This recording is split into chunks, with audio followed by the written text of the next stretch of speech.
enabled these amendments to be passed as an omnibus. A coalition of civil societies in Uganda have launched their 5 million signature campaign to drum support, demanding the president does not put pen to paper on the income tax amendment bill, which exempts members of parliament from paying taxes on their allowances.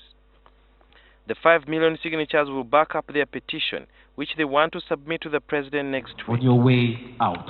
Both opposition and NRM legislators who were invited to attend the symposium did not turn up.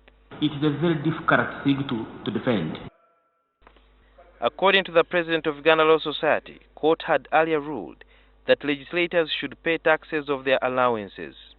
And without appealing the judge's decision in the Francis Byamujisha versus the Attorney General case, the legislators allegedly smuggled the bill into the House. They would be the institution that should first allow the judiciary determine their appeal, and then on the basis of the outcome we could then see what to do. But before their appeal would be determined on the merits, we are shocked, just like any other Ugandan, that they used their legislative power, to amend the law. The Uganda Law Society has written to the president imploring him not to assent to the bill, outlining some of their areas of concern. In our view, this is creating a category of citizens who would then be super citizens over and above other citizens. Now, that creature of citizenry is unconstitutional, and certainly it amounts to discrimination. Gimara was then tasked to provide legal advice on what options would be left on the table if the president assents to the bill. We also have several options in our legal toolbox, which we will deploy at an appropriate time. All right. Kampala City Traders Association Kasita, represented on the panel, are vexed by the MP's latest move. We should be cautious that what quality of MPs do we have? Because are these trading because they sell off their houses, they sell off their property, they go for loans in order to go to parliament? Several speakers at the conference shared their displeasure with the MPs.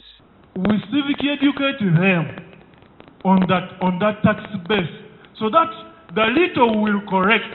That's not little, around 4 billion, I think, can be diverted to vermin control and agriculture, and we fight away bed bugs in houses. Count for us losses. If these allowances had been taxed 5 years ago, so as to address the issue that 5 years ago. 5 years ago. Why do you want us to get heart attacks? We want to to see all the money we have missed. In order for us to act, we need to get annoyed. Tomorrow, the judges are also going to say the same. The other day, the teachers, where is this country going to be?